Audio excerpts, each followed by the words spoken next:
Olá pessoal, bom dia, tudo bem? Hoje a gente vai fazer algumas atividades de sala do módulo 3 de Física 1, tá? Eu vou fazer com vocês a 1, a 2 e a 3. Alguns a gente já tirou dúvidas em live, né? Mas vale ficar registrado aqui. E depois vocês vão fazer a 4, a 5, a 6 e eu vou resolver com vocês e tirar as dúvidas em uma aula posterior, ok? Bom, então a gente vai começar pelo 1, vou fazer a leitura aqui com vocês. Já vou pular para o outro slide aqui para não ficar muito congestionado. Bom, então esse é um enunciado longo, ele parece um pouco complicado, mas o exercício é muito mais fácil de fazer do que parece. Durante uma ação de fiscalização em postos de combustíveis, foi encontrado um mecanismo inovador para enganar o consumidor. No inverno, o responsável por um posto de combustível compra o álcool a 0,5 reais por litro a uma temperatura de 5 graus Celsius. Para revender o líquido aos motoristas, instalou um mecanismo na bomba de combustível para aquecê-lo, para que atinja a temperatura de 35 graus Celsius, sendo o litro de álcool revendido a 1,60. Diariamente, o posto compra 20 mil litros de álcool a 5 graus Celsius e os revende. Com relação à situação hipotética descrita no texto e dado que o coeficiente de dilatação volumétrica do álcool é 10 a menos 3 graus Celsius a menos 1, desprezando-se o custo da energia gasta no aquecimento do combustível, o ganho financeiro que o dono do posto teria obtido devido ao aquecimento do álcool após uma semana de vendas estaria entre. Então, eu tenho o quê? O cara está comprando álcool, comprando um volume de álcool a 5 graus Celsius, né? 5 graus Celsius. Ele aquece isso aqui. Então, isso aqui recebe calor. Então, a temperatura aumenta. E ele aumenta de volume também. Aumenta até 35 graus Celsius. Certo? Esse volume que ele, digamos assim, compra por dia para revender são 20 mil, né? Então, 20 mil. Opa! Saiu muito pequenininho aqui. 20 mil. 20 mil litros. E isso vai virar um volume final que eu não conheço, certo? Mas, na verdade, não me interessa. O que me interessa mesmo é o ΔV que ele vai sofrer, tá? Ok? Bom, um erro comum que se comete nesse exercício é imaginar que eu calculo o ΔV, aí eu calculo o lucro que ele vai ter em cima do quanto ele paga, né? Porque ele paga 50 centavos, né, por litro e vende a 1,60 por litro. Aí eu penso, eu vou fazer 1,60 menos 0,5, mas não é. Por quê? Porque essa quantidade de álcool que é nova, vou botar aqui, né, digamos assim, o anterior, aqui, ó, tudo isso que é novo, que ele recebeu ao aquecer, ele não pagou por isso. Ele pagou só por isso aqui, ó. Por isso aqui ele pagou. Tá? Por isso aqui ele pagou. Por isso aqui que está em verdinho ele não pagou. Então ele vai receber 1,60 livre, tá? Então vamos para o próximo aqui fazer a nossa continha. A conta é fácil, é só fazer ΔL igual ΔL, perdão. ΔV igual a V0 vezes o gama vezes o ΔT. Ok? O V0 é 20 mil. Desculpa se parece um 6, tá? É a precisão aqui do desenho. O gama é 10 a menos 3. Opa. E o ΔT é 35, que é a temperatura final, menos 5. Ok? Fazendo a continha, isso vai me dar um ΔV, depois vocês fazem e conferem, tá? Vai me dar um ΔV de 600 litros por dia. Isso é o que ele ganha, ele tira do nada, tá? Ele não paga por esses 600 litros.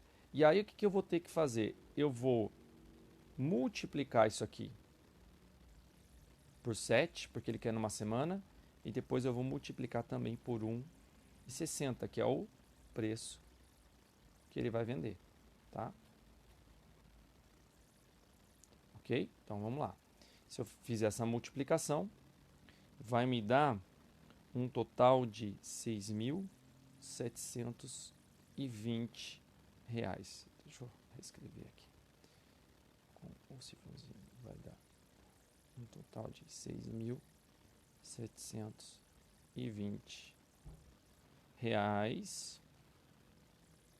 que é na alternativa D que está a resposta mais apropriada, porque é entre 6.000 e 6.900. Ok, pessoal? Então, a gente tem que ficar muito atento. A primeira vez que eu fiz esse exercício, eu cometi esse erro, né? E é comum, porque a gente fica desatento, ok? Então, vamos agora para o 2. Um recipiente de vidro encontra-se completamente cheio de um líquido a 0 graus Celsius. Quando se aquece o conjunto até 80 graus Celsius, o volume do líquido que transborda corresponde a 4% do volume que o líquido possuía a 0 graus Celsius. Sabendo-se que o coeficiente de dilatação volumétrica do vidro é 27 vezes 10 a menos 6 graus Celsius a menos 1, o coeficiente de dilatação real do líquido vale... Bom, então o que eu vou fazer aqui é o seguinte. Esse aqui é o 2, né? Eu tenho a temperatura inicial, a temperatura final, e eu tenho a porcentagem que transborda, certo? Então, o que eu vou fazer é o seguinte, como eu tenho a porcentagem só que transborda, isso está associado à dilatação aparente. Então, eu vou fazer o ΔV aparente,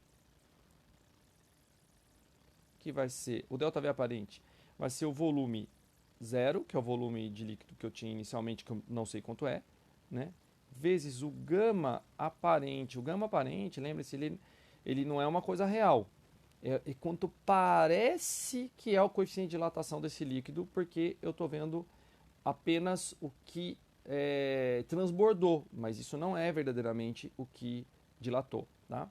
Vezes o ΔT, ok? Se eu substituir, se eu substituir vai ficar. Quanto que é o ΔV aparente? Ele fala que é 4% do volume do líquido. Então, é 4% do V0. Depois eu tenho que ver direitinho como é que eu faço essa porcentagem aqui.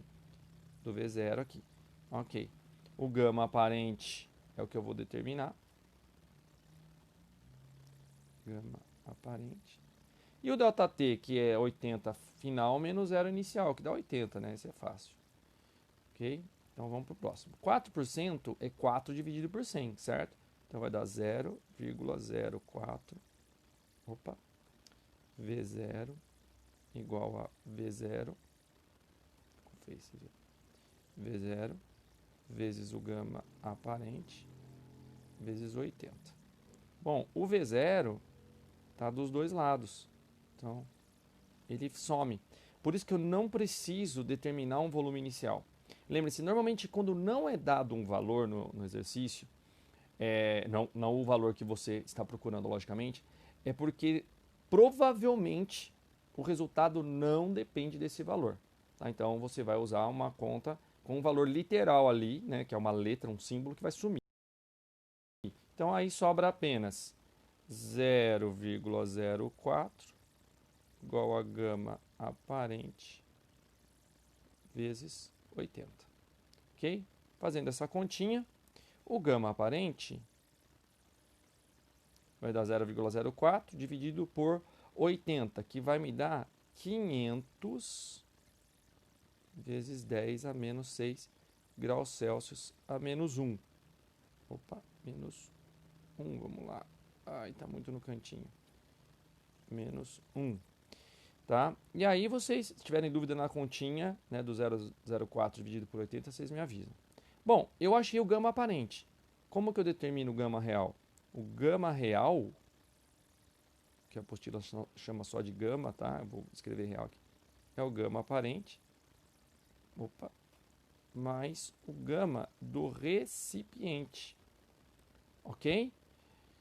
Beleza? É o quanto parece que dilatou, mais o quanto o recipiente dilatou, porque o quanto o recipiente dilatou é o quanto sobrou de líquido lá dentro que não transbordou, tá? Bom, ele me dá o gama do recipiente no exercício, então vai ficar 500 vezes 10 a menos 6, mais 27 vezes 10 a menos 6, que me dá 527 vezes 10 a menos 6 graus Celsius a menos 1, que é a alternativa D novamente, né? Ok?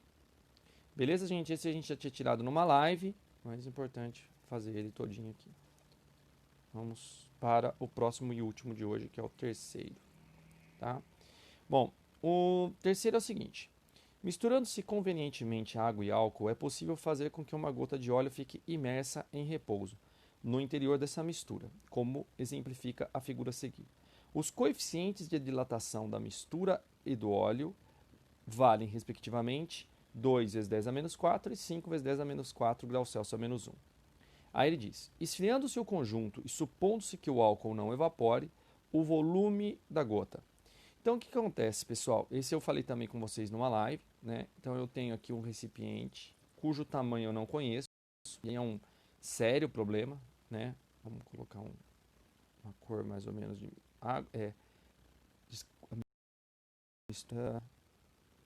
água e álcool, né? Então, vamos botar aqui água e álcool e uma gotinha de óleo dentro, né? Então, e uma gotinha de óleo. O que acontece? Como eu não sei os volumes iniciais de nenhum deles, eu vou ter que, digamos assim, analisar esse exercício como se o volume não tivesse problema, tá? Mas assim, a gente sabe que o ΔV depende do V0, né? O ΔV, ele é proporcional ao V0. Então, quanto maior for o V0, maior vai ser a dilatação ou a contração que ele vai sofrer.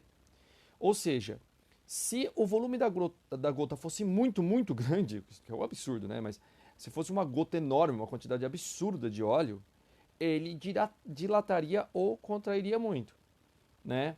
E se o volume da mistura água mais álcool também fosse muito maior do que a da gota, ele dilataria ou contrairia muito também, né? E vice-versa, se fosse pequeno, né? Contrairia ou dilataria pouco. Então, por isso que analisar apenas os coeficientes de dilatação que ele deu aí, né? Que é o gama da mistura, né?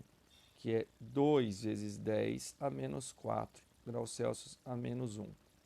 E comparar com o gama do óleo,